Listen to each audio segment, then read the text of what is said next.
ઘોઘાથી cycle લઈને 6 રામ ભક્તો અયોધ્યા જવા થયા રવાના। ઘોઘાથી સાયકલ લઈને દર્શન કરવા જઈ રહેલ 6 રામ ભક્તોનું ઘોઘા બારવાડા રામજી મંદિરે ધમાકેદાર સ્વાગત કરવામાં આવ્યું। આજ રોજ તારીખ 1/12/2025 સોમવારે સવારે 10 કલાકે મળતી વિગતો અનુસાર ઘોઘાથી સાયકલ લઈને 6 રામ ભક્તો અયોધ્યા જવા માટે થયા રવાના। ઘોઘાથી સાયકલ લઈને જઈ રહેલ 6 રામ ભક્તો અંદાજિત 1650 કિલોમીટરનું અંતર કાપી 15 થી 20 દિવસ સતત સાયકલ ચલાવીને અયોધ્યા રામ મંદિર પહોંચશે ને શ્રી રામના દર્શન કરશે। ઘોઘાથી સાયકલ લઈને જઈ રહેલ 6 રામ ભક્તોનું ઘોઘા બારવાડા રામજી મંદિર ખાતે ફૂલહાર પહેરાવી સમસ્ત હિન્દુ સમાજ દ્વારા ભવ્ય સ્વાગત કરવામાં આવ્યું।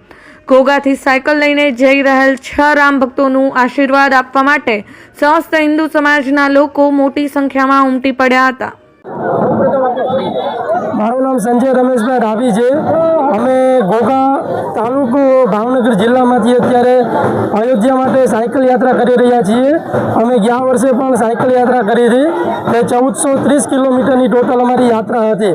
ગયા વર્ષે અમારી સાયકલ યાત્રા સફળ થઈ ત્યારે અમે ભગવાન રામ પાસે આટલી પ્રાર્થના કરી હતી કે રામ મંદિર પૂરું થાય, સંપૂર્ણ રામ મંદિર બને પછી અમે પાછા એકવાર સાયકલ યાત્રાથી દર્શન કરવા આવશું, એવી અમારી ભગવાન રામને પ્રાર્થના હતી।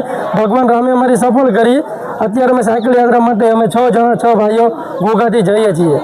સંજયભાઈ, જો ખાસ કરીને જો વાત કરવામાં આવે તો આનો કેટલો સમય મર્યાદા લાગે છે ત્યાં પહોંચવા માટે? આમ તો 16 દિવસની અમારો ટાર્ગેટ છે। 16 દિવસમાં અમે અયોધ્યા સાયકલ યાત્રા પહોંચી જશું। સંજયભાઈ, ગયા વખતે તમે કેટલા અહીંયાથી સાયકલ યાત્રામાં ગયા હતા અને આ વખતે કેટલા સમય?